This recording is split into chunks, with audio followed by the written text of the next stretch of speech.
এই ডমিনেটিং এর কারণে কিলাকিলি আছে না নাই? আহা, এটা ঠিক না।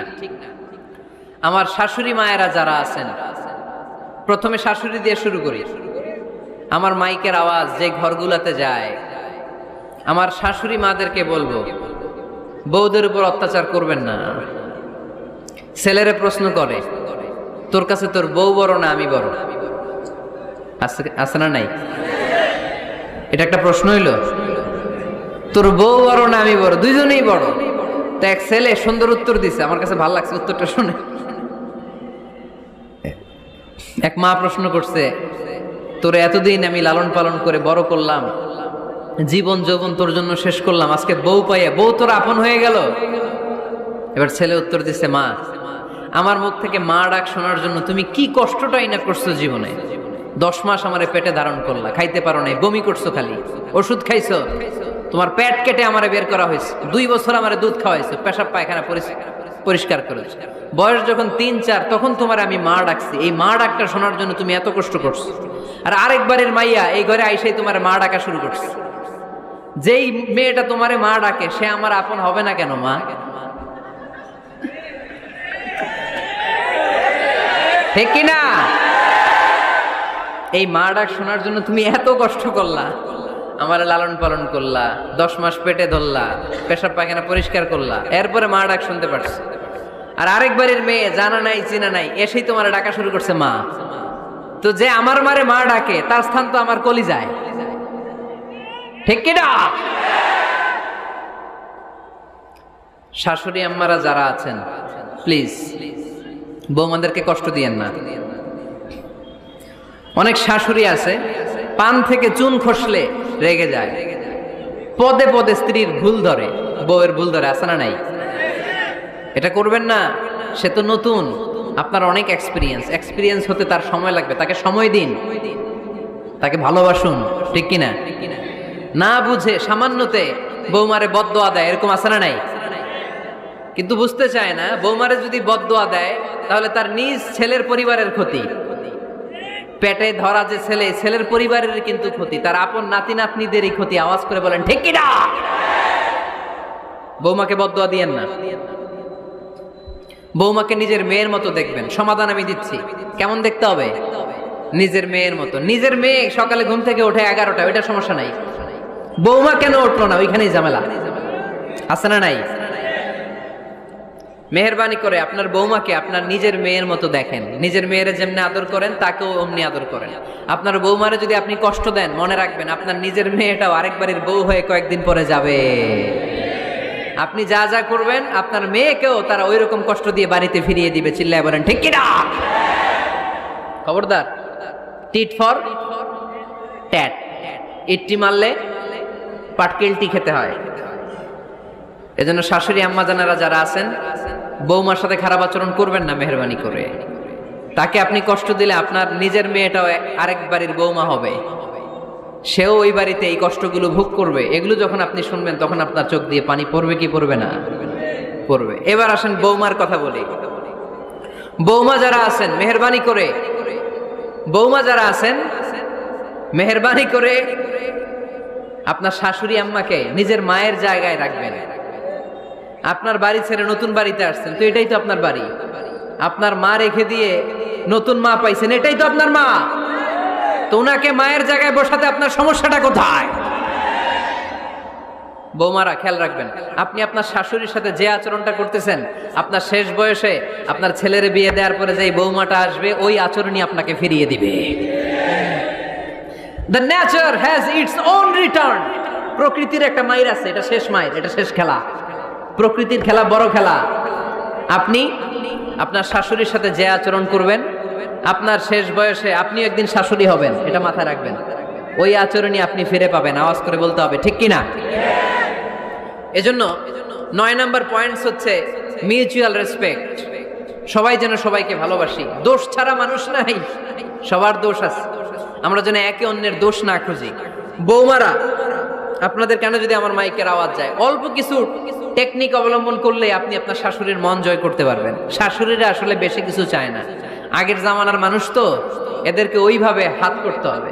মাঝে মাঝে একটু শাশুড়ির মাথায় তেল দিয়ে দেন, চুলে তেল দিয়ে দিবেন আর কি, মাঝে মাঝে চুল আশ্রয় দিবেন, এগুলো কিন্তু খুব পছন্দ করে শাশুড়িরা। ওনার প্রেশারটা একটু মেপে দিবেন, ডায়াবেটিক্সের ওষুধটা খাইলো কিনা সময় মতো খোঁজ নিবেন, কি পছন্দ করে খেতে একটু রান্না করে দিবেন। যেই বক্তার ওয়াজ শুনতে পছন্দ করে ওই বক্তার ওয়াজগুলো ডাউনলোড করে শাশুড়ি আম্মাকে দিবেন, ইসলামী বই দিবেন। দেখবেন বয়স্ক নারীরা মাহফিল যেতে খুব পছন্দ করে, ওয়াজ শুনতে খুব পছন্দ করে, নবীদের কাহিনীগুলো শুনতে পছন্দ করে। বসায় বসে একটু কাহিনীগুলো শোনাবেন। বাইরে বেরোলে জিজ্ঞেস করেন, আম্মা আপনার কিছু লাগবে কিনা। আর একটা টিপস আছে, চুল যখন আশ্রাবেন আর শাশুড়ির মাথায় যখন তেল দিয়ে দিবেন তখন অতীতের কথা জিজ্ঞেস করেন, দেখবেন অতীতের স্মৃতিতে হারিয়ে গিয়েছে আপনার শাশুড়ি। কি জিজ্ঞেস করবেন জানেন? জিজ্ঞেস করবেন, আম্মা জান মুক্তিযুদ্ধের সময় আপনার বয়স কত ছিল? ওই সময় মুক্তিযুদ্ধের সময় আপনাদের এলাকায় কি কি হয়েছিল মা? আরেকটা প্রশ্ন করবেন, মা বিয়ের সময় আপনি কেমন ছিলেন? ওই দিন দেখবেন বুড়ি আর বুড়ি নাই, জুয়ান হয়ে গেছে। ওই দিন বলবে, মা আমি অনেক সুন্দরী ছিলাম, আমার মাথায় অনেক চুল ছিল, আজকে নাই। আমগো গ্রামে আমার সাথে সুন্দরী মাইয়া ছিল না। অতীতের স্মৃতিতে স্মৃতি হাতড়াতে হাতড়াতে তিনি হারিয়ে যাবেন। জিজ্ঞেস করবেন যে মা শীতকালে আপনাদের দেশে কি পিঠা বানাতেন আপনি যখন ছোট ছিলেন, আপনার বাপ চাচারা কি করতো, এগুলো জিজ্ঞেস করলে উনি স্মৃতির পাতা হাতড়াতে হাতড়াতে চোখ দিয়ে দাঁড় দাঁড় করে ওনার পানি ঝরতে শুরু করবে। আপনার জায়গায় ওনার হৃদয়ের মনি কোঠায় এমন জায়গায় পৌঁছবে আপনার ছাড়া উনি কিছুই বুঝবে না। বৌমারা এই অল্প কিছু টিপস অবলম্বন করে আপনারা আপনাদের শাশুড়ির মনকে জয় করতে পারেন। শাশুড়ি বৌমার দ্বন্দ্ব আমরা চাই না, আমরা চাই শাশুড়ি বৌমাকে নিজের মেয়ের মতো জানো, আর বৌমার শাশুড়িকে আপন মায়ের মতো ভালোবাসুক, ঠিক কিনা? এই মিউচুয়াল রেসপেক্টই পারে শাশুড়ি বৌমার দ্বন্দ্বকে দূর করতে আর ঘরটারে শান্তি টুকরা বানাতে। আওয়াজ করে বলেন ঠিক কিনা? কয়টা গেল? আর আছে কয়টা? দোয়া করবেন একে অপরের জন্য। দোয়া সাইয়েদনা ইব্রাহিম ফ্যামিলির জন্য দোয়া করতেন, রব্বি জাআলনি মুকিমাস সালাতি ওয়া মিন যুররিয়াতি রব্বানা ওয়া তাকাব্বাল দুআ। ও আল্লাহ আপনি আমারে নামাজ কায়েমকারী বানান, আমার কলিজার টুকরা সন্তান ইসমাইলকেও নামাজ কায়েমকারী বানান, আমার দোয়াটা আপনার দরবারে আপনি কবুল করে নেন। সুবহানাল্লাহ পড়েন। রব্বানা ইন্নী আসকানতু মিন যুররিয়াতি বিওয়াদিন গায়রি যী যারইন ইনদা বাইতিকাল মুহাররাম। ও আল্লাহ আমার সন্তান সন্ততি আমার ফ্যামিলিকে ধুধু মরুপ্রান্তর এই উপত্যকার মধ্যে তোমার কাবা ঘরের সামনে রেখে গেলাম, তাদেরকে তুমি নামাজ কায়েমকারী বানিয়ে দিও। গোটা বিশ্বের সব মানুষের অন্তর আমার ফ্যামিলির দিকে আল্লাহ তুমি ঝুঁকিয়ে দিও। ওয়ারযুকহুম মিনাস সামারাত, ফলমূল দিয়ে আল্লাহ তুমি তাদেরকে রিজিকের ব্যবস্থা করে দিও। তার মানে সব নবীরা তাদের পরিবারের সদস্যদের জন্য দোয়া করতেন কি করতেন না? আবার কোরআন আমাদেরকে শিখালো, রব্বানা হাব লানা মিন আজওয়াজিনা ওয়া মিন যুররিয়াতিনা কুররাতা আ'য়ুন ওয়াজআলনা লিল মুত্তাকিনা ইমামা। ও আল্লাহ এমন নেককার সন্তান এমন নেককার স্ত্রী আপনি আমাকে দান করেন যাদের দিকে তাকালে আমার চোখ দুইটা ঠান্ডা হয়ে যায়। চক্ষু শীতলকারী স্ত্রী দেন। বিয়ে যাদের হয় নাই ইয়াং ছেলেরা এই দোয়াটা করবা। বিয়ের জন্য দোয়ার দরকার আছে না নাই? প্রতিদিন এই দোয়া করবা, আল্লাহ এমন স্ত্রী দেন, এমন জীবন সঙ্গিনী আপনি আমাকে দেন, এমন লাইফ পার্টনার দেন যার দিকে তাকালে আমার চোখ জুড়িয়ে যায়। এমন সন্তান আল্লাহ আপনি আমার ফ্যামিলিতে দেন যাদের দিকে তাকালে আমার চোখ দুইটা ঠান্ডা হয়ে যায়। নেককার সন্তান নেককার স্ত্রী আল্লাহর কাছে দোয়া করে চেয়ে নিতে হয়। তাহলে ফ্যামিলি মেম্বার একে অপরের জন্য দোয়ার দরকার আছে না নাই? বাবা দোয়া করবে ছেলের জন্য, ছেলে করবে বাবার জন্য, মা দোয়া করবে মেয়ের জন্য, মেয়ে করবে মায়ের জন্য, ভাই করবে বোনের জন্য, বোন করবে ভাইয়ের জন্য। দোয়ার দরকার আছে না নাই? দোয়া করবেন সবাই সবার জন্য। এই যে কোরআনের বঙ্গানুবাদ পাওয়া যায় না এখন, কথা বলেন। স্মার্টফোন আছে কার কার দেখি? হ্যাঁ, কারা কারা স্মার্ট দেখি? হাজার হাজার স্মার্ট, মাশাআল্লাহ। এই স্মার্টফোনের ভেতরে আল কোরআন নামে বাংলায় কোরআনের একটা অ্যাপস পাওয়া যায়। কথা বলেন, পাওয়া যায় কি যায় না?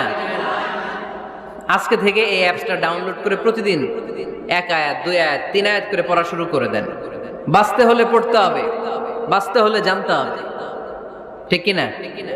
এই স্লোগান আমাদেরকে শিখায়। এই স্লোগান দিয়েই তো আল্লাহ কোরআন শুরু করছে, ইকরা বিসমি রাব্বিকাল্লাযী খালাক। বাঁচতে হলে জানতে হবে, বাঁচতে হলে পড়তে হবে, পড়ার কোনো বিকল্প নাই। আওয়াজ করে বলেন ঠিক কিনা? সুজানগরের ভাইয়েরা, মোবাইলের অ্যাপসের ভেতরে আমরা কোরআন রাখতে রাজি আছি তো সবাই? হাদিসের অ্যাপস ডাউনলোড করতে রাজি আছি তো? বাস রাজি আছি, ডাউনলোড করে রাইখা দেব, আর কেউ পড়বো না নাকি? হ্যাঁ, প্রতিদিন একটা আয়াত হলেও যেন আমরা পড়ি। আল্লাহ যা বলা দরকার সব বলে দিয়ে গেছে, নতুন করে আর কিছু বলবে না। আমরা যেন পড়াশোনা করি, আমরা যেন একটা পাঠাগার বানাই। আবারও কখনো আসার সুযোগ হইলে আমি জিজ্ঞেস করবো, যদি আমার মনে থাকে, যে আপনাদের পাঠাগার আছে কার কার ঘরে। সেদিন সবার হাত তুলতে হবে, এমনি পারা যাবে তো? আল্লাহ তুমি তৌফিক দাও।